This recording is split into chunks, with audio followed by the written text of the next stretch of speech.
asalaamualeykum Istanbul asalaamualeykum soxna Istanbul yëpp ñu ngi leen di nuyu ku ci nekk ci turam ak santam. yaakaar naa ne li ngeen doon xaar fan yi yëpp wala weer yi yëpp suñu borom dogal na tey jii la sotti kon ñu ànd ak yéen ñëpp bés bi di ñaan ñu dugg ci bismillahi génn ci ak alhamdulillahi rabbil alamin. comme niñ leen ko waxee li ñu doon xaar wala ñi ñi doon xaar yaakaar naa ne buñ deltuwaatee tuuti ci ginnaaw son excellence le président Macky Sall daf fi ñëwoon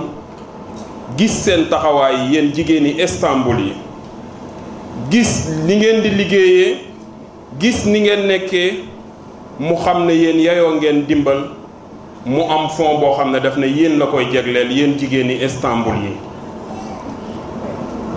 am nag soxna soo xam ne mat na confiance ci moom mu doyloo ko di ànd ak moom ci liggéey bi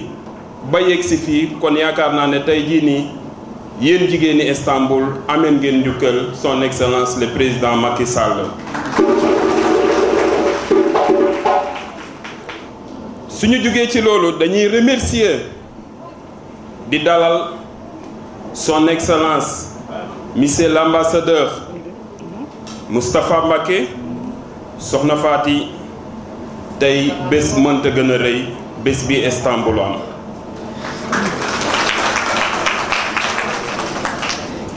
salaamaaleykum Istanbul salaamaaleykum jigéen ñi Turquie. weddi gis bokku ci. ana ñi woon ni du ñëw egsi na de.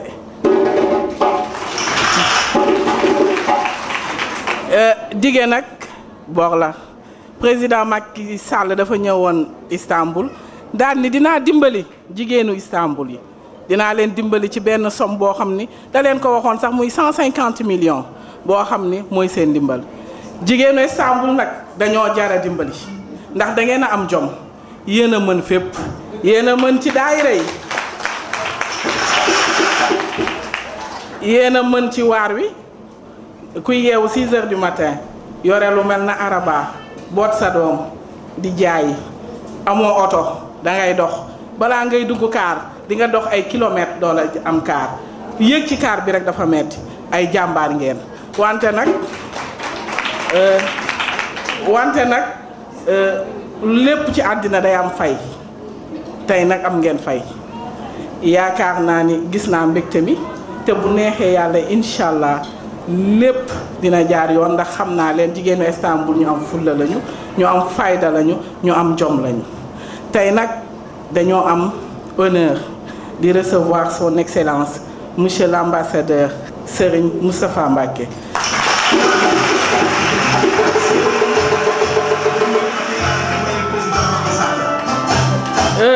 su ma nee excellence Moustapha Mbacké ñun dañ lay sant. ñun dañ lay gërëm jigéen ñi kontaan nañ ci yow bés ba demande ya demee ca suba sa nga commencé bés bu ne nga woote madame Mbacké wax ko ni sama jigéenu fii ci waa Turquie ni ñu leen di jàppalee ñëpp xam nañ ni nga ci jàppe ndax financement bi xam nga ni réew mu ne dafay joxe tey jii buñ ci teelee jot nii yàlla ak sa jëmm ji wa tax Mbacké baal la mënuñu laa fay nag déedéet xanaa nag naan la jërëjëf jërëjëf. duñ def aussi lu may remercier le consul Emil Çakmak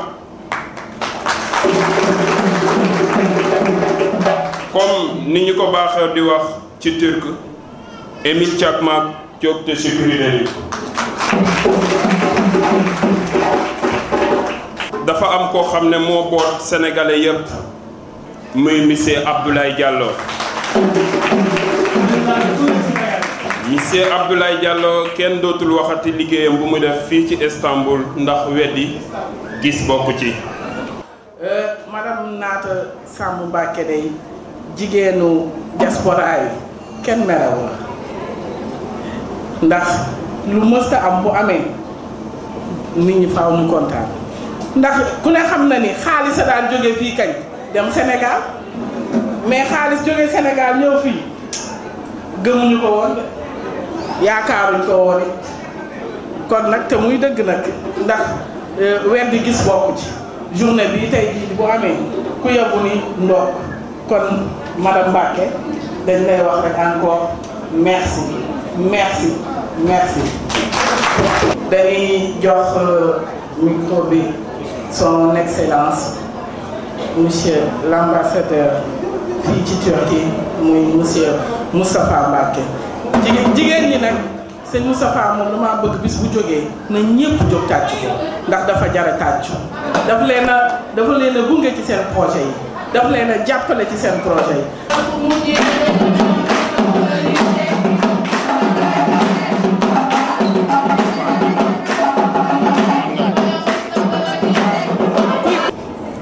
C'est un grand honneur pour moi de venir aujourd'hui à Istanbul co-présider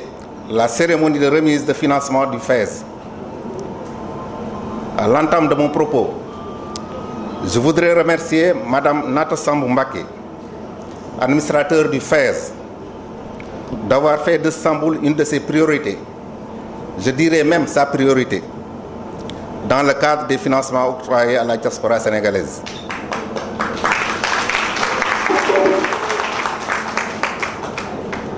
Je voudrais aussi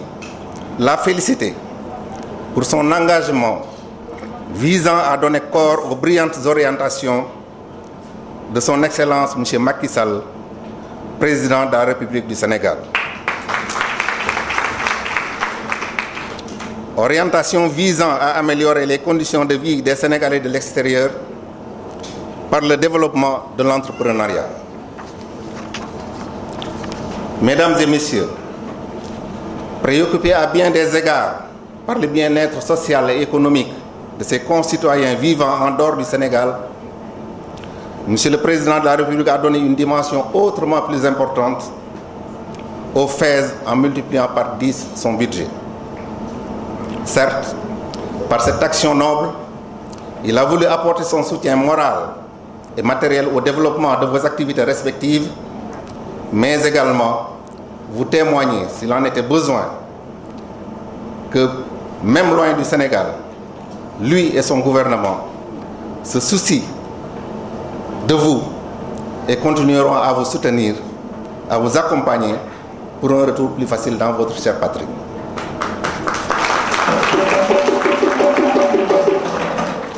Le FES,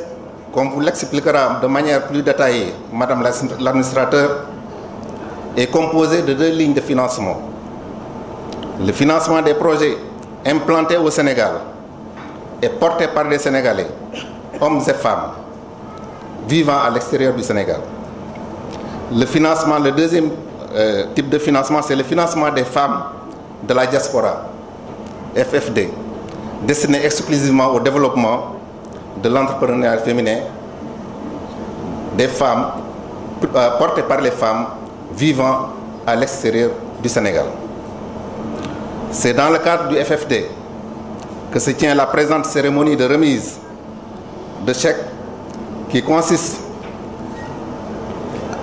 concrétise la promesse de financement d'un montant de 150 millions que le président de la République vous avait faite en avril 2015.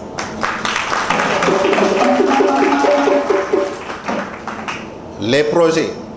qui ont été transmis au FES par notre intermédiaire, par l'intermédiaire de l'ambassade, tous ces projets-là ont été financés.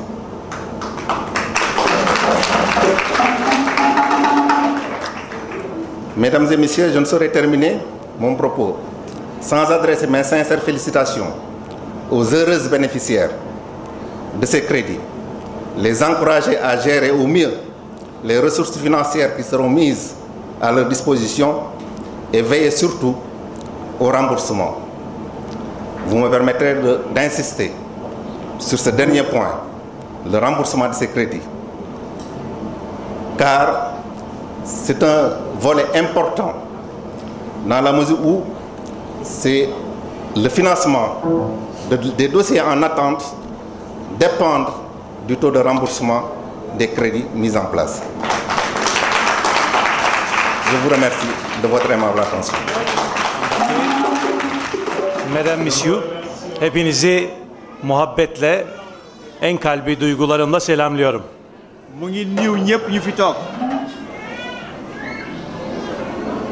Sayın Ekselansları Macky Sall'ın Cumhurbaşkanlığı dönemiyle beraber İstanbul Fahri Konsolosluğu görevini büyük bir onurla 3 yıldır yürütmeye çalışıyoruz. Mune mungi am plaisir di doxal consulat honoraire bu nek fi Istanbul depuis bu président Macky Sall falo. Okay. Sayın Ekselansları Macky Sall'ın ülkesi için 18 saat, haftada 7 gün, yılda 365 gün çalıştığına şahit olan bir konsolos olarak biz de aynı düşünceyle, aynı anlayışla Senegal halkının refahı ve sosyal gelişimi için çalışmalarımıza hep birlikte devam ediyoruz. Mu ngi témoigner que liggéey bu président son excellence Macky Sall di def pour le bien-être des Sénégalais mu ngi liggéey 18 heures ci jour bi 7 heures ci semaine bi 365 jours ci at bi. Sayın Ekselansları Macky Sall'ın Aralık ayındaki halka sesleniş konuşmasında eğitim ve sağlık konusundaki yapacakları reformlarla ilgili sosyal çalışmalarımızı ve projelerimizi başlattık. 3 yıl içerisinde 6777 tane köy okulunu yenilemiş ve yeni okullarına kavuşturmuş olacağız inşallah. Mu ne ci discours bu mu adressé à la nation ci décembre bi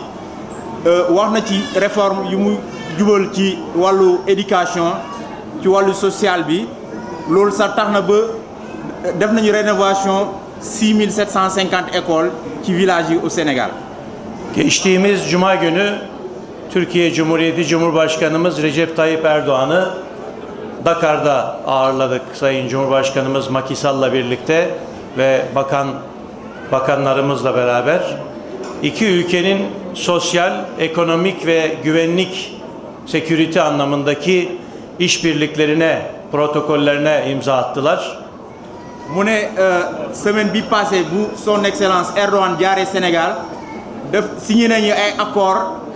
entre ñaar pays ci wàllu sécurité ak ci wàllu social. Dolayısıyla bu anlaşmalar çerçevesinde Dakar'da bir yıl içerisinde inşa edilecek Marshede International Market'le beraber de sosyoekonomik önemli bir projeyi Sayın Ekselansları Macky Sall hayata geçirmiş olacak. Mu ne ak construction bu ñu war a def ci biir année bi au Sénégal dina wone dina gën a dëgëral relation entre Sénégal ak Türkiye. Bu vesileyle biz de gerek Büyükelçiliğimiz gerek İstanbul Fahri Konsolosluğu olarak Sayın Cumhurbaşkanımızın bu tür sosyal ve ekonomik çalışmalarına elimizden geldiği kadar destek olmaya gayret gösteriyoruz. Ve inşallah buradaki arkadaşlarımızla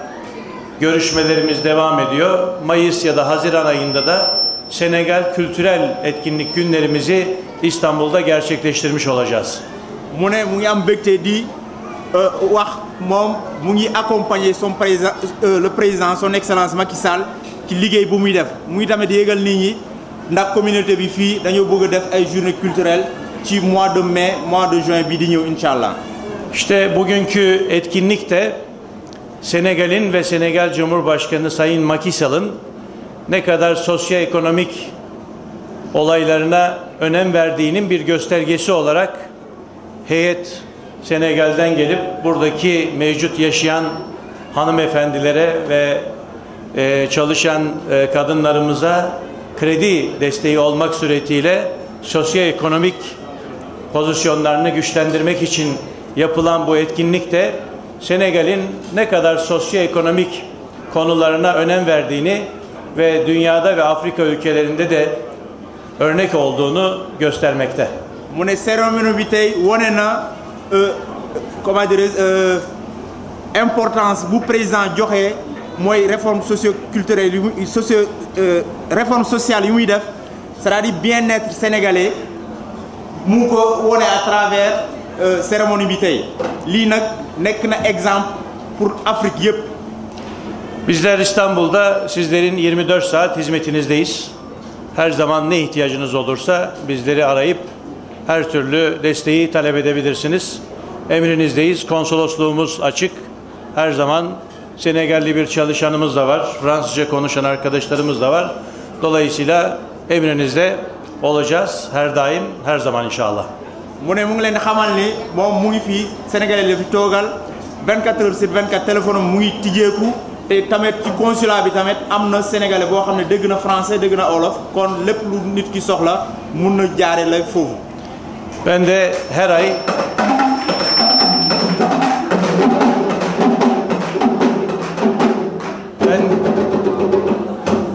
Ben de gerek First Lady Madamsal Vakfı ve diğer vakıflarla birlikte sosyal ilişkileri ve sosyal etkinliklerimizi geliştirmek üzere her ay bir hafta 10 gün Senegal'de kalıyorum. Dolayısıyla bir hafta Senegal'de, 3 hafta Türkiye'deyim. Onun için her zaman emrinizde olacağız. Hepinizi muhabbetle tekrar selamlıyor, saygılarımı sunuyorum. mu ne mu ngi nuyu ñëpp di gërëm ñëpp ci seen teewaay bi.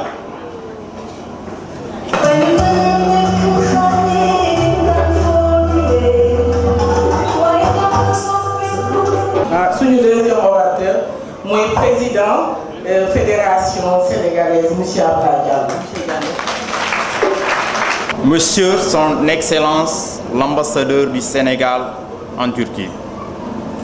Monsieur le consul honoraire de la République du Sénégal en Turquie, Madame la directrice du FES, Mesdames et Messieurs, c'est avec une grande joie et honneur que je prends la parole ce jour à l'occasion de cette cérémonie inédite au nom de la Fédération sénégalaise, tout en vous souhaitant la bienvenue. Ce financement qui intervient dans le cadre du programme du FES et en même temps qui constitue une concrétisation d'une promesse de la part de son Excellence, le président de la République, M. Macky Sall, lors de sa première visite en Turquie, permettra à ses futurs bénéficiaires, je veux nommer nos très chères, braves sœurs, tantes et épouses ici présentes, de réaliser leur ambitieux projet, mais aussi de participer au développement du pays. Le président de la République vient une fois encore démontrer, à ne point douter par cet acte, l'intérêt particulier qu'il accorde à la diaspora, mieux qu'il considère comme la 16e région du Sénégal et plus singulièrement à la femme sénégalaise. Si nous admettons tous que la femme joue le rôle de régulateur de budget dans le ménage sénégalais. Dans ce même registre, il est important de rappeler que le sort des Sénégalais de l'extérieur est pris en compte dans le récent projet des réformes constitutionnelles en vue d'obtenir des représentants à l'Assemblée nationale. Madame la directrice, je voudrais, au nom de la Fédération sénégalaise, vous prier de bien vouloir transmettre aux plus hautes autorités nos remerciements les plus sincères et notre profonde gratitude. Je voudrais aussi saisir cette occasion pour exprimer nos remerciements aux personnes qui ont contribué à la mise en place du FES et celles qui jusqu'ici continuent à œuvrer pour la bonne marche de ce programme. Sachez, Madame la directrice, que nous serions toujours disponibles pour vous aider à apprécier concrètement la façon dont est dépensé l'argent. Nous vous souhaitons, Madame la directrice, plein de succès dans votre mission. Je vous remercie de votre aimable attention. Merci, M. Abdoulaye Diallo. On va passer la parole à Fatou Fall, présidente des femmes du Cameroun.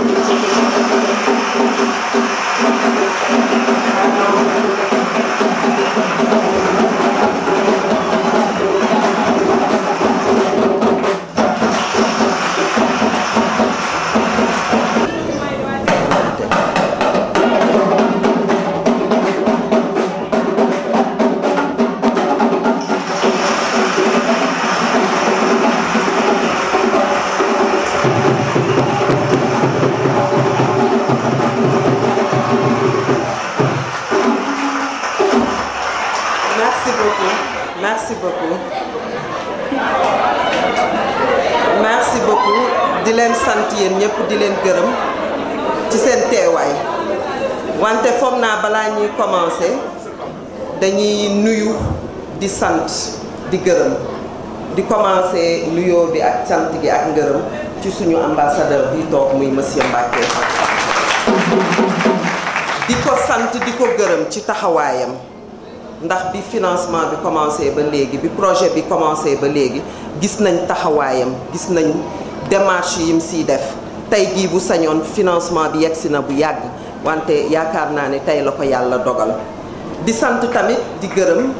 di ko dalal jàmm nan ko yegsil Istanbul yegsil Turquie muy madame Mbacké moom ak délégation bi nga xamante ne nii ñoom la àndal ñoom ñëpp ñu ngi leen di sant di leen gërëm di sant tamit di gërëm délégation bi nga xamante ne nii ñoo jóge Ankara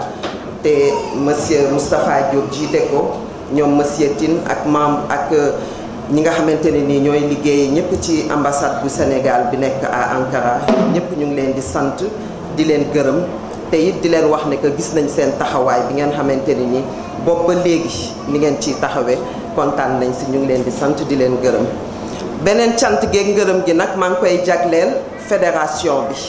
ndaxte damay naan bu fédération sénégalaise amul woon ñun jigéen ñi duñ ñu mën a gis ñun jigéen ñi duñu mën a gis suñu bopp ba tey ñuy am association di booloo di nekk benn tey ba financement bi mën a yegg si su ñun donc loolu yëpp grâce à la fédération donc loolu yëpp c'est grâce à la fédération bi mu amee taxawaay ba nga xamante ne nii regroupé na ñëpp beneen bi nag maa ngi koy jagleel sama sœur yi sama mbokk jigéen ñi nga xamante ne ni tey ginnaaw yàlla lii bu amee ñun ñoo ko waral mooy ne que financement moo am financement boo xamante ne ni son excellence monsieur le président Macky Sall ak le ministère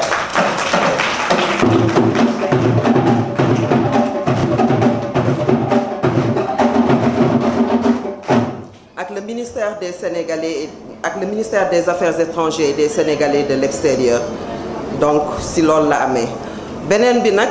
su ma nee monsieur le président Macky Sall dama ciy delluwaat tuuti ndaxte bi mu ñëwee fii déglu nañu dégg nañu te foog naa ni lam ñu waxoon def na ko ñu bari gëmuñu ko woon ba ñuy bindu kenn foogul woon ne que bis bii tey dina am wante nag sant yàlla ba bis bii amee sant yàlla ba nga xamante ne nii le président de la république monsieur Macky Sall doonul woon rek ay wax la ko wax waxul woon rek daf ko wax ba pare jëfe ko te ñun foog naa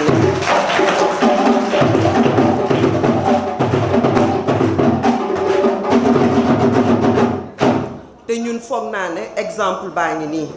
dootuñu ne fenn dégg nañu mais gis nañu ndaxte ñun ñoo ko dund mu ngi nii beneen bi nag tey wax ju du bëri ndaxte mbébét amul kenn du ne problème bii laa am wante rek benn conseil la ñuy joxante suñu biir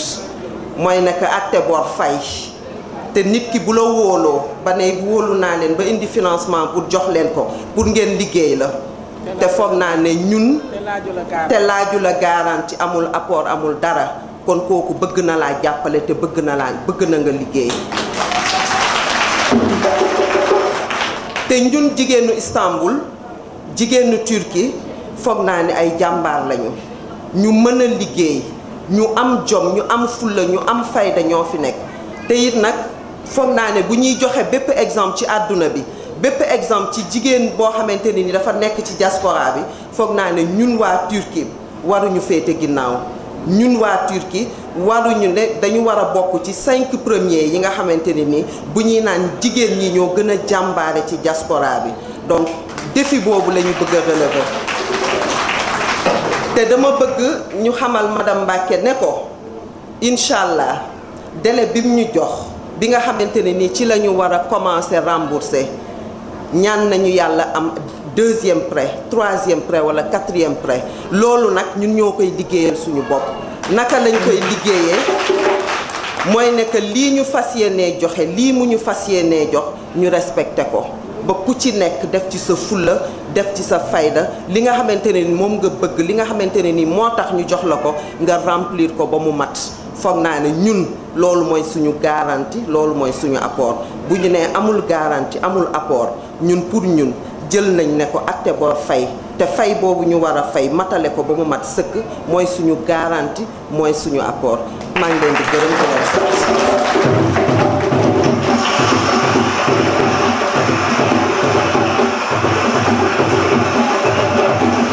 mënuñoo continuer cérémonie bi sans remercier aussi benn structure muy suñu structure muy la Sen Vision TV bu suñu président di monsieur Mokhtar.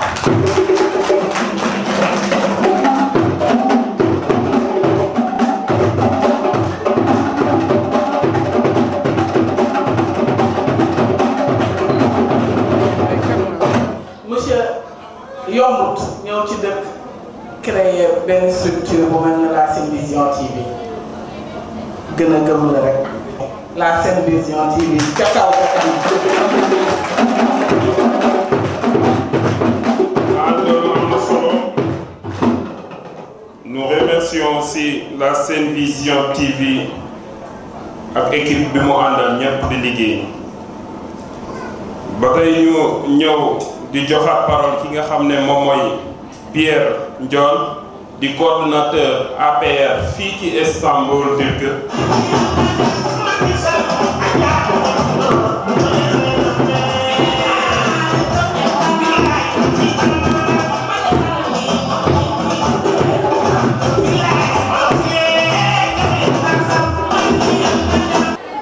jërëjëf asalaamaaleykum mbooloo mi maa ngi leen di nuyu ku nekk ak sa madame Mbacke ñu lay dalal di nuyu waa Ankara di wax ne rek tey moom vraiment bés bu rëy la pour suñu jigéen ñi toog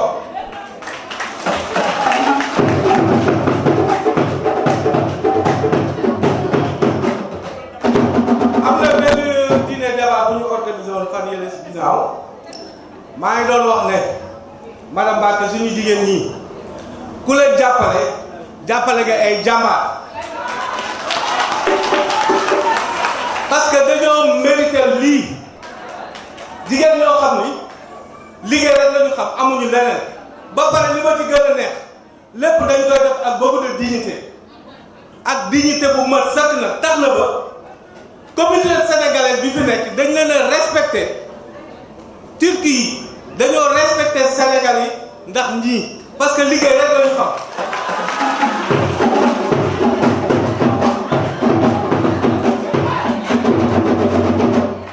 waxoon naa leen ko nag ba leen di wax waxu financement bi boo leen tëddee nelaw leen ndaxte yàlla daf ñoo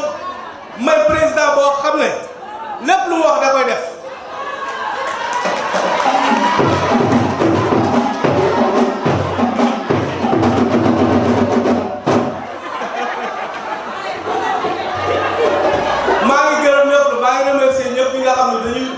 participer de près ou de loin pour réussir événement bi tey di wax rek ne Macky Sall yàlla na ko yàlla bàyyi suñu kanam Macky Sall ak ñëpp ñu koy jàppale ci liggéey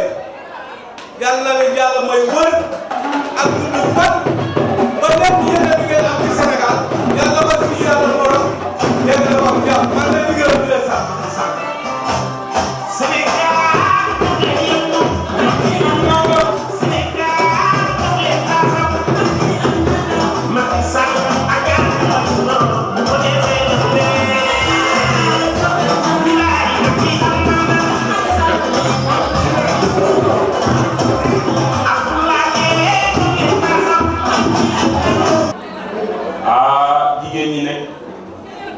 ki taxoon ngeen sañse seen sañse yu rafet yii ki taxoon ngeen bàyyi seen yitte yëpp tey kenn jaayul kenn déggul Kaspara yaakaar naa ne wax ji jot na nag tey jigéenu Sénégal amaat na ndam tey jigéen amaat na ndam tey bu Yacine Mboup jugoon fekkaat leen fii du ngeen defaraat seen toogaay jigéen amaat na ndam ndam gënta lay tey ndam lii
jërëjëf assalamu alaikum. Bonsoir, Son Excellence, Monsieur l'Ambassadeur Moustapha Mbacké, notre sœur, ami et frère, Monsieur le consul honoraire de la Turquie, Monsieur Moustapha, conseiller de l'ambassadeur à Istanbul, Monsieur le président de la Fédération des associations sénégalaises de la Turquie, Madame Fatou Fall, présidente des femmes, chers invités, nous voilà enfin réunis ici à Istanbul pour le financement des femmes de la Turquie. Et c'est un réel plaisir pour moi d'être là aujourd'hui pour amener le message de son Excellence le Président de la République, son Macky Sall, qui a octroyé une enveloppe de 150 millions de francs CFA.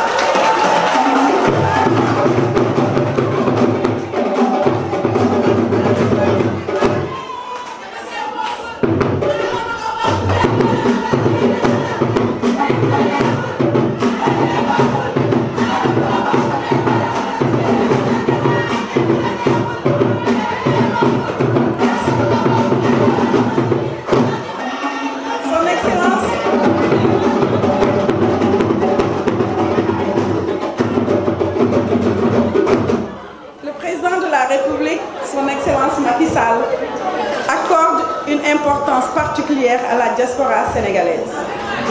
Et c'est dans ce cadre que l'enveloppe du FAISE, qui est un fonds créé en 2008, est passée de 340 millions à 3 milliards en 2014. Avec un fonds spécialement dédié à vous, les femmes de la diaspora. Il est important de noter que le chef de l'État a dégagé une enveloppe de 1,5 milliard pendant 5 ans, et c'est cet argent qui sera distribué dans les pays de la diaspora, dans tous les pays où résident des Sénégalais. Donc je tiens aussi à vous préciser que c'est un réel plaisir, mais aussi à nous excuser parce qu'on devait faire cette cérémonie depuis longtemps peut-être, mais taille la taille. Je tiens à remercier son Excellence l'ambassadeur Moustapha Mbacké, qui n'a ménagé aucun effort pour la réussite de cet événement, mais qui n'a ménagé aucun effort pour que la Turquie soit à la position que vous êtes aujourd'hui. Parce qu'il y a beaucoup de pays qui attendent leur enveloppe, leur financement, mais c'est à cause de l'abnégation et vraiment tout ce que votre ambassadeur a fait, qui a fait qu'aujourd'hui nous sommes là. Nous remercions M. l'ambassadeur. Je tiens seulement à préciser 2 choses. Ce crédit que vous allez recevoir aujourd'hui est un crédit revolving. C'est un fonds de 150 millions que vous allez recevoir. Et comme l'a si bien dit l'Excellence, toutes les demandes que nous avons reçues au FAISE vont être financées. C'est aussi important de vous dire qu'il y a des pays qui ont déjà reçu un deuxième financement. Donc, comme l'a si bien dit votre présidente, il s'agira d'être parmi ces pays qui recevront un autre financement quand vous aurez remboursé les fonds qui vous seront attribués aujourd'hui. Je n'ai aucun doute parce que vous êtes de braves femmes. J'ai déjà fait 2 jours ici à Istanbul et j'ai eu à rencontrer certaines femmes. Et je n'ai aucun doute sur le fait que vous êtes toutes des travailleurs et que vous allez rembourser ces fonds pour avoir d'autres fonds. Mais aussi, ce qui est important, c'est que le FAISE, ce qui nous réunit ici aujourd'hui, ce n'est pas seulement un financement pour les femmes. Le FAISE au Sénégal est un fonds qui finance tous les Sénégalais de la diaspora désireux d'avoir des projets au Sénégal. Et ce financement a un montant beaucoup plus élevé, c'est de 5 à 15 millions. Donc il est important de noter que même si les hommes qui sont là aujourd'hui ne seront pas financés, vous avez beaucoup plus de chances d'avoir un financement au Sénégal et le FAISE n'est pas seulement ici pour les femmes. Donc, merci beaucoup. Ça se voit qu'il n'y a pas beaucoup d'hommes. Donc, Excellence, si vous le permettez, je vais m'adresser, parce que j'ai beaucoup de choses à dire, je vais m'adresser en Wolof à mes sœurs pour que vous puissiez comprendre ce qui nous réunit ici. Vous avez déjà compris, mais je veux juste faire beaucoup de précisions que je veux faire en Wolof. Kon nak assalamu alaikum. Ma ngi len di sant di len gërëm sen téway dëkk bu ma dem nag d'habitude dama leen di wax yéen a gagné mais yéen moom c'est sûr que yéen a gagné.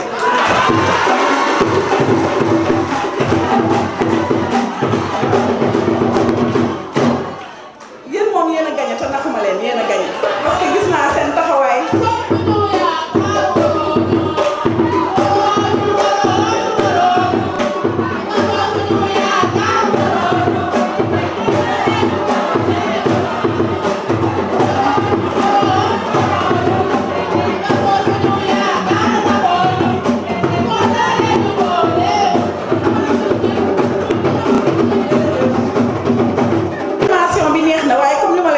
ñàkk taalibe gi tam doy na nañu bàyyi ba sëñ bi dem ñu baax jërëjëf comme ni ma leen ko waxee le président de la république daf fi ñëwoon il vous a écouté déglu leen maa ngi fekkuma fi woon waaye maa ngi fàttaliku gis seen présidente Fatou mu wax discours bu am solo bi ma sama ministre wooyee ci télé bi laa ko dégg ñu ne 150 millions ma ne ah waaye ñun ñoom lu ñu wax président ba mu commencé ci 150 millions waaye tey jii gis naa ne yéen moom mérité ngeen sax plus de 150 millions parce que gis naa seen taxawaay gis naa ni ngeen di liggéeyee te dégg naa ko ndax seen ambassadeur saa su ne mi ngi jokkoo ak ñun ba ñu bëggee def li yàgg na retard bi ci man la ndax comme ni ngeen ko xamee rek yéen ak ñuy gis fu nekk dafa am dëkk yoo xam ne bindu woon nañu sax depuis daaw yéen seen ambassadeur farlu na farlu goo xam ne dañ leen a yéegal ci kaw mais am na ñu leen fi jiitu te jotaguñu kon nag loolu yëpp liggéey bi na lay dépendre liñ leen di jox dafa fekk ngeen def processus bi ngeen war a def yëpp pour jot fonds yi parce que da ngeen xam ngeen ne dañu bëgg ñëpp yëg ko ci réew mi su ko président waxee tey rek suba ñu indi ko dina am ñu ko déggu dañu bëgg a jox ñëpp chance donc loolu mooy expliquer ñuy jël temps di xaar demande yi ñëw day am tamit immigré yi dañuy tukki ñii dañuy dem tey ñëw ñeneen ñëwaat loolu yëpp mooy tax ñuy xaar mais bi ñu jotee seen demande yi yónnee ñu ko ba ñu xayma ko xool ko décidé nañu ñëw mu tombeek màggal gi ak yeneen waaye tey li tax ma bëgg ñu gën a comprendre ci fonds bi mooy fonds bi seen xaalis la boo xam ne day des fii dootul dellu sénégalais bu mës a dëkk fii wala bu fi dëkk dina ci mën a bénéficier wu pour l'instant jigéen ñi rek la jigéen bu fi nekk tey même bu ñibbee keneen ku ñëwaat bëgg mën na ci bénéficier moo tax ñu bëgg mu nekk kees buy des fii seen fonds la du delluwaat Sénégal niñ ko fi indee noonu lañ ko fiy bàyyee xanaa dañ koy yokkaat bu dee liggéey ngeen jàmbaar ngeen ci loolu nag lay wax toujours ne jigéen ñi suñu borom moo ñu njëkk a wóolu dénkuñu kon ñun ku ñu dénk rek damay wax président de la république li nga ñu dénk xamoo sax lu tax nga def ko ndax jigéen ñi am nañu jom bëgg nañu liggéey bëgg a réussir te immigration moo metti la plupart de ñun ñi ñëpp ci yéen laa bokk waa diaspora bu ñuy tukki day fekk li ci ëpp da ngay dem fekk sa jëkkër wala da ngay dem daan doole te li ngeen di am yëpp da ngeen koy yónnee Sénégal kenn ku yeewu nee naa leen ku yeewu ngay nekk ca dëkk ba mu nekk waaye ku tëdd booy gént Sénégal ngay gént kon immigration moo mel noonu moo metti ba tax na la plupart du temps da ngeen a ñëw en général jigéen ñi rejoindre vos maris wala yeneen mais aussi dëkk bi nga nekk mënoo fa am accès au crédit ba tax na ñu am un président de la république bu am une vision excellente pour man damay wax ne vision bi xaw ma suñu borom nag bu naree baaxal ay mbir mooy dugal ay mbir ci xelu nit ndax président yi bari nañ fi yàgg nañ fi mais président yëkkateegul enveloppe bu toll nii yóbbu ko bitim réew di ko fa joxe.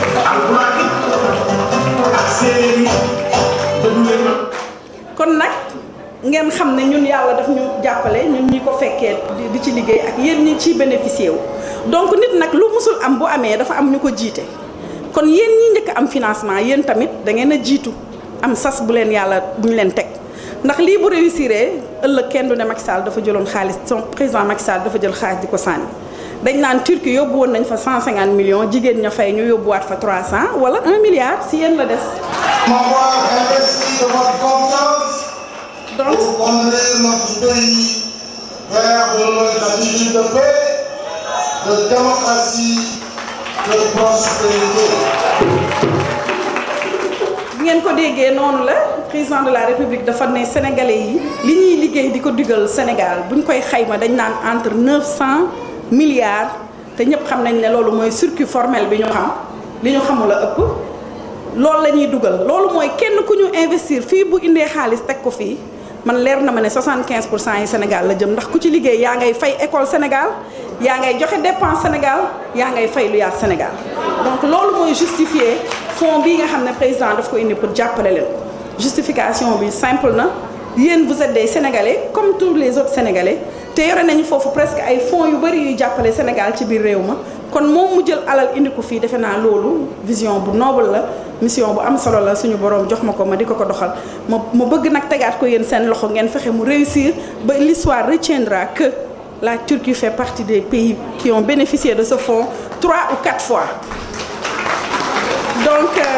bu ñu jógee ci loolu la ligne de financement yi nga xam ne dama koy expliquer ci Sénégal mooy financement bi ñuy joxe entre 5 ba 15 millions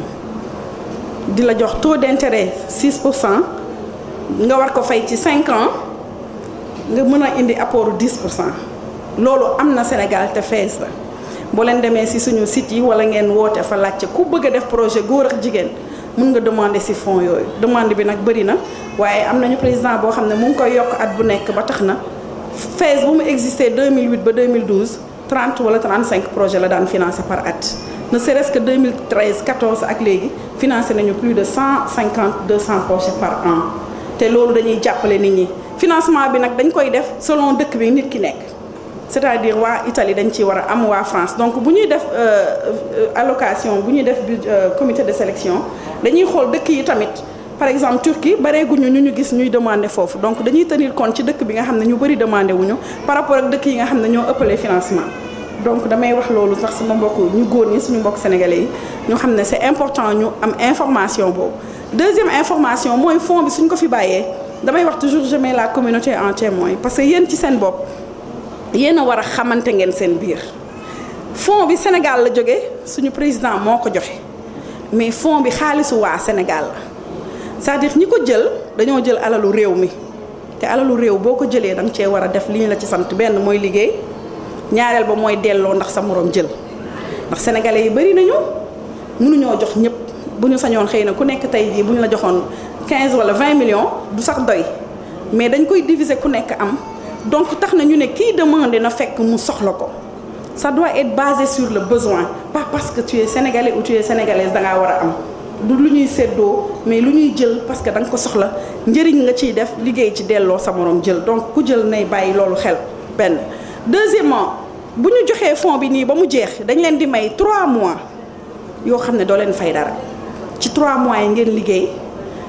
def seeni activité commencé nag xalaat bés bi ngeen war a commencé fay ñun ak suñu liggéey ak ambassadeur bi ak ambassade bi am nañu équipe bu am solo bu fi nekk buy liggéey déjà ambassadeur dina leen waxaat yeneen processus dinañ leen yónnee lettre wax leen bés bu ñu leen joxee par exemple seeni virement ci seeni financement ci weer bi dañu ñu jël par exemple bu dee ñëpp jot nañu ci mois de février dañ leen di may mars avril ak mai doo leen fay dara donc wala noonu la mars avril mai juin ngeen commencé di rembourser li ñu leen jox multiplier diviser par 18 mois am nañu ay convention de prêt yu ñu indaale loolu mooy seen engagement vis-à-vis du FAISE dinañ leen bindal këyit boo xam ne ku mu neex nga lire balaa ngay signer këyit bi li muy wax rek mooy article nangam nangam article 2 mais li ci am solo mooy lebal nañ la nangam bés sàngam nga war a fay am nga ñetti weer booy fay dañ koy diviser ku ñu jox par exemple 100 000 francs dañuy diviser 100 000 francs par 18 100 000 amu fi nag damaa wax loolu rek 100 000 par 18 nga xam ne lii nga war a joxe montant égal bu fekkee dafa am bu ndaw mu dem à la fin donc yéen ñëpp ngeen di xool seeni biir seen morom. Troisième chose moo bëgg a wax mooy dama gis ne sénégalais yi dama leen di joxe ay exemple parce que quand même fonds bi daf ñu permettre ñu voyager lu bëri dëkk bu mel ni Arabie Saoudite am nañu trois refinancement ci seen xaalis ñoo ko defal seen bopp parce que dañoo dajaloo xool li ñu soxla foofu jigéen ñi dañuy jaay umra la ñu am ak aj ñu ne duñu leen lebal ci 18 mois yi fees di leble fonds Sénégal femmes yi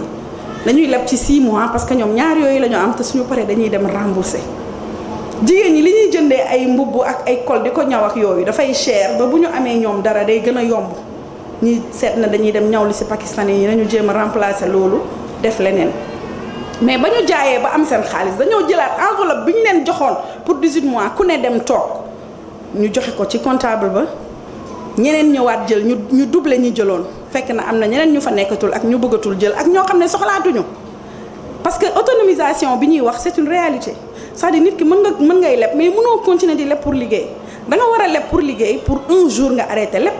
am sa autonomie indépendance financière donc yéen da ngeen di xalaatee noonu en terme de prêt bi bu ko defee ñoom bi ñu jëlee ba delloo jëlaat nañ fi ñetti yoon ba aj bii passé bi ñu fa yeggee fekk nañu ñu jël président de la république son excellence Macky Sall ne nañ leen dollil doubler li ñu leen joxoon ci ñaari at xam nga loolu am na solo xam naa yéen di ngeen ko mën dëkk bu mel ni Mauritanie jigéen ñi fa nekk ak ay Côte d'Ivoire remboursé nañu plus de 50% de li ñu leen lebaloon te ay jigéen lañu ñu dajaloo ci ay marché ñii di jaay ceeb plate 500 francs ñii di jaay ñi ci ëppale li ñu leen lebal 500000 la mais dañoo jël constitué wu en groupement du sama 5e point mooy soo leen amee ay activités yoo xam ne yéen a ko bokk di ko def c'est plus important par exemple boo leen amee juróomi lettkat ngeen ubbi benn salon di ngeen am ay clients lett bi dina gaaw di ngeen mën a am fay di ngeen gën a am financement soo leen amee ñuy togg ngeen jéem a wut restaurant dafay cher ci benn nit mais boo leen bokkee ñett wala ñeent day yomb njii ma leen di wax ñi nekk Mali wala Côte d'Ivoire groupement par exemple 20 femmes lañu ku nekk jël 500000 dañoo créé natt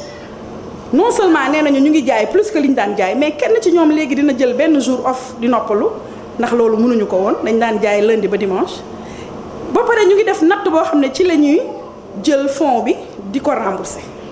chaque le 5 képp ku leboon day ñëw indi bu dee 2000 wala 3000 ñu fayal kenn kooku génn na xam nga loolu balaa 18 mois mu jeex ay idée rek laa leen di jox ci yooyu yéen ñëpp nag li président de la république di wax mooy sénégalais yi nañuy ànd surtout bu ñu nekkee à l'extérieur je donne l'exemple des États-Unis soo demee Amérique tey mexicains yi ak chinois yi dañ faa am doole dara mayu leen ko lu dul dañoo ànd mexicains yi dañoo ànd ñoom ñëpp tey jii ku soxla buy wala bisaab sax ci ñoom nga koy jëndee ak chinois yi mais dañuy ànd jël par exemple benn 30 millions jox ko benn nit wóolu ko boole ko kenn mu dem jëndi conteneur indi somaliens yi ci Amérique même chose ñiy jaay or jigéen ñi dañuy jël tour chaque mois kenn nay dem ñëpp mënuñu àndandoo bu kenn jëlee 10 millions dem jëndi indil ñeneen ñi ñu jaay beneen weer keneen dem il faut que ngeen wóolante wut ay stratégie xam naa li ma leen di wax yëpp xam ngeen ko mais dañ leen di ñaaxaat rek ndax li ñuy gis feneen bu ñu sañoon gis ko fii dañ leen di jox ay idée rek mais man yaakaar naa am naa ci yéen yaakaar xam naa ne di ngeen fay dinañ fi dellu si waat du yàgg dara indi leen xaalis bu bari donc xam naa mën naa fee toog fii ba ngoon ñuy wax fii ba suba waaye comme dañoo am yeneen yu ñu def ci programme bi maa ngi sant ñëpp di leen gërëm di kontaan si gisanteek yéen di kontaan aussi ci lii ñu leen indil di leen ñaanal yàlla mu defal leen jàmm ba ñuy waxaat leneen indi fi réussite bu am solo yéen ñëpp ngeen am jàmm ci seen famille. xanaa bëgg a leeral rek tuuti si procédure yi nga xam ne moom la ñu war a def ndax sama mbokk mbayeen yeeg siise yi xam naa dañuy pare fii rek ñëw fii di laaj xaalis ambassadeur donc baax nañu leeral leen dafa am liste comme li ñu wax tey demande yi ñu jotoon fii. balaa ba novembre décembre bi ngeen paree demande yi dépôt yooyu 120 la woon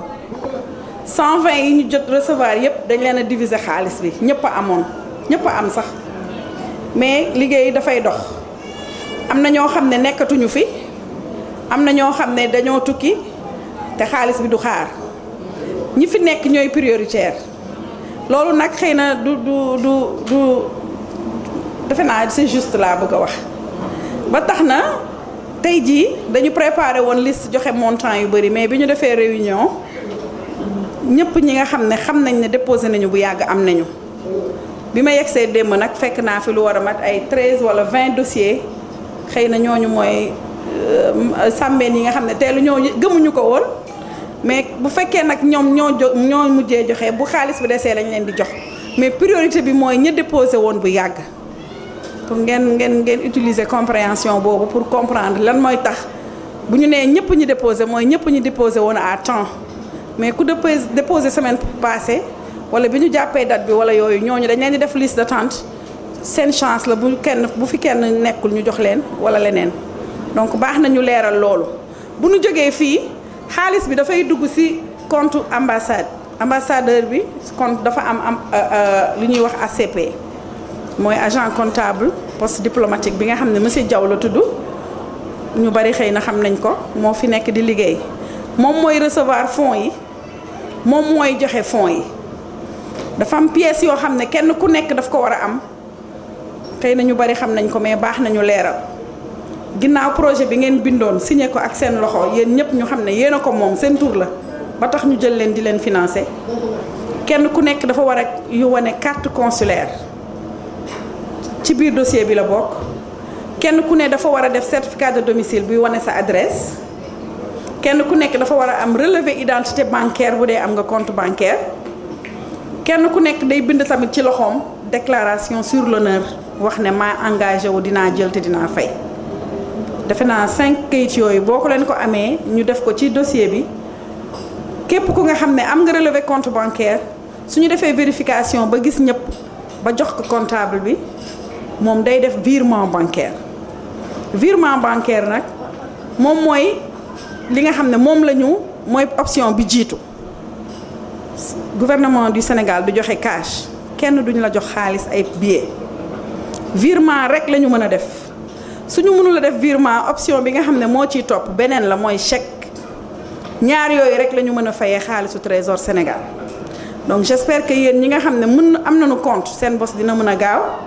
ñi amul compte mën ko ubbi nañ ko ubbi mais comprendre nañ ne tamit immigration yenn saa yi dina am problème nit mën na bañ a mën a am compte loolu yëpp dañ koy comprendre mais ku amul compte mën na utiliser mën na jël chèque dem jëli ko wala ñu regroupé wu donc loolu mooy option yi nga xam ne moom lañ leen di proposer papier yooyu képp ku fi jógee fii ba talaata wala àllarba soo leen ko dajalee ñu boole ko mu nekk benn dossier ndax comptable yi ñoom dossier rek la ñu xam li ñu xas a bind mënatuñ ko dindi ku am loolu dinañ leen woo ambassade defe naa sëñ Moustapha dina coordonné loolu ngeen joxe ko bu ñu paree fii tey liste boobu ñu ngi ko yore fii ci table bi képp ku soxla pour mu leer mën nga ñëw fii ñu jox la benn copie liste ñi nga xam ne dañoo demander fonds aussi te nekkatuñu ci dëkk bi te am nañ ci ay ndax wax dëgg yàlla comme dañuy liggéey ak diaspora di liggéey ak waa réew mi fii am na sax ñu ñëw sama bureau Sénégal expliquer ma ne ma wax dëgg yàlla jëloon naa mais maa ngi fii ci dëkk bi mënatumaa dugg wala dara donc comprendre nañu loolu ba tax na ñi fi nekk daal la ñuy jox ak ñi nga xam ne am nañu defoon nañu demande bu yàgg xaalis bi tam bu desee duñ ko garder li ma décidé ñu xalaat ci waxtaan ci ak ambassadeur mooy nañu may ñi fi nekkagul ñu may leen 30 jours ku dugg siwul ku fi nekkul tey ñu nekk bénéficiaire soit ñëwoo fii wala manifesté wuloo wala leeraloo say kayit wala joxewoo li ñu demandé dinañ ko jox keneen ku topp ci yow donc loolu rek laa bëggoon ñu leeral ko bu ko defee yéen ñëpp ngeen xam montant yi surprise lay doon comme nit ñi wàññeeku nañu li ñu leen waroon jox dina yokk ak leneen donc xam naa dinañ leen ku bëgg xam yooyu yëpp mun na ñun ñu ngi fi ba àllarba wala alxames donc dinañu leeral yooyu yëpp mais dama bëggoon tey balaa ngeen di dem bu ñu defee photo ba ambassadeur tëj ñu di ngeen def séance de travail ak sama waa bureau ñu ngi fi ak soxna Fatou ak madame Dia ngeen mën a bindu ñi am papier yu war a joxe ko wa illaa ngeen xaar ba cérémonie bi jeex lundi ou mardi ngeen waxtaan ak monsieur Diop ngeen tànn jour boo xam ne peut-être di ngeen daje fenn pour loolu mu leer je pense que loolu rek laa waroon leeral madame Diouf ACP xam nga comptable yi ñoo lay fàttali xaalis bi nu muy génnee tout le temps je vous remercie parce que je l'ai oublié dans mon discours c'est bon. kon am ñu laajte léegi benn question. waaw nee nañ kon dafa am ñu ma wax ma laajal leen benn question nee nañ compte bi fii lay nekk wala Sénégal. jërëjëf question boobu am na solo xaalis bi ñuy joxe fii dugg na ci compte dëkk bi dootul mënuñu ko joxee ci Sénégal parce que financement bi dañ ciy bind chèque boo xam ne ku dul comptable Turquie du ko jot. ambassadeur rek moo ko mën a génnee ak ACPM comptable am donc mënuñu financer kenn ku am compte Sénégal mënuñu financer kenn ku nekk Sénégal defe naa loolu nga merci ci question bi am na ñu ñëwoon laaj ma ko parce que bu dee da ngaa ñibbi Sénégal ñu financer le Sénégal kon ñi nekk fii ndax ñi immigré fii moom la xaalis bi ñooñu lañ ko war a jox dëkk bu ñu dem aussi dañ fay joxe ñi fa nekk parce que Sénégal fonds ya fa nekk moo ëpp foofu fonds yi nekk fii ku ñibbi Sénégal mën na am na fa fonds national de crédit femme am na fonds microfinance am na fonds entrepreneuriat féminin il y a plus de quinzaine de milliards yu nekk Sénégal pour financer jigéenu Sénégal rek ba tax na mënuñu joxe waat xaalis fii di ko yóbbu foofu ku jox sa xaalis nag la nga cay liggéey ñun mënuñu ko contrôler mais xaalis bi fii rek lañ ko mën a joxe.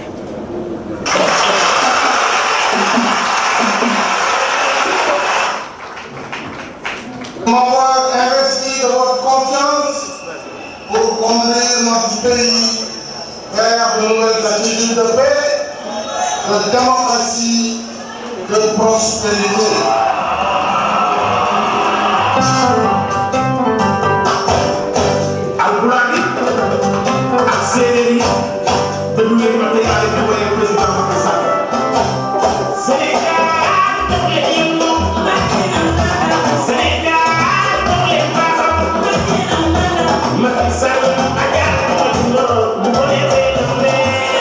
waa kon soxna yi ni ngeen ko déggee yaakaar naa ne madame Mbacke lim leen leeral yépp leer na ci seen bopp àgg na ci sax ki nga xam ne amagul compte fii ci dëkk bi te ay këyitam mateewu ko pour mu am compte chéquier lañ koy jox kon Macky li muy def yónni ko madame Mbacke leer na nañ ñu leen di wax aussi la Sen Vision TV dafay préparer fii journée culturelle mois de juin bii nii dafay Sen Vision TV mi ngi leen di wax tamit ubbi buntam képp koo xam ne am nga xalaat bu rafet wala gis nga ne war nga cee mën a jàpp ba Sen Vision TV àgg fi mu war a àgg ndax Sen Vision TV moo li soxna madame Mbacke di dox ñooyam l'œil de la diaspora bi rek moo leen tax a jóg diaspora bi moo leen tax a jóg ci la ñuy dox guddi ci la ñuy dox bëccëg ñi ngi ubbi suñuy buntu ñëpp képp ku am xalaat xam-xam doole sa lépp lu ko matee rek ubbil nañ leen suñuy buntu Sen Vision TV kon mbokk yi duñ def lenn lu may yëkkati jataay bi ndax it nag sëñ bi comme moom li kiy wax rek ku la dig añ jox la njoganal bu ne la di nga reer war nañ koo gëm Mbàkke ñuy jéggalu rek nag bu baax a baax ci jataay bi ak sabar yeeg musique yi ñi ngi koy jéggalu bu baax te di leen waxaati journée culturelle bi nga xam ne Sen Vision TV mi ngi koy préparé fii ci Istanbul Turquie mois de juin bëgg na yéen ñëpp ngeen préparé ko lu ngeen mës a gis moom moo fi am incha allah ci mois de juin. lay nuyu di la ziar. delloo ziar. laaj nan nga gisee manifestation bi ak sa ñëw fii si Turquie. kontaan rek kontaan vraiment ci Turquie ak accueil bi cérémonie bi ak yar beeg dal bi vraiment je suis agréablement surprise li ma fi fekk nii weesu na sama njort daal. di kontaan ci ni jigéen ñi ni ñu comporté woo son excellence di kontaan ci yéen tamit Sen Vision parce que vraiment li damay bëgg toujours di jàppale sénégalais extérieur ma ñëw fekk fi ngeen di def liggéey bu am solo bi vraiment kontaan naa trop ci partenariat bi nga xam ne xaw moo ne dina demee nii. merci waa Sen Vision TV ñu ngi lay remercier ci sa disponibilité. maa ngi leen di sant yéen ñëpp.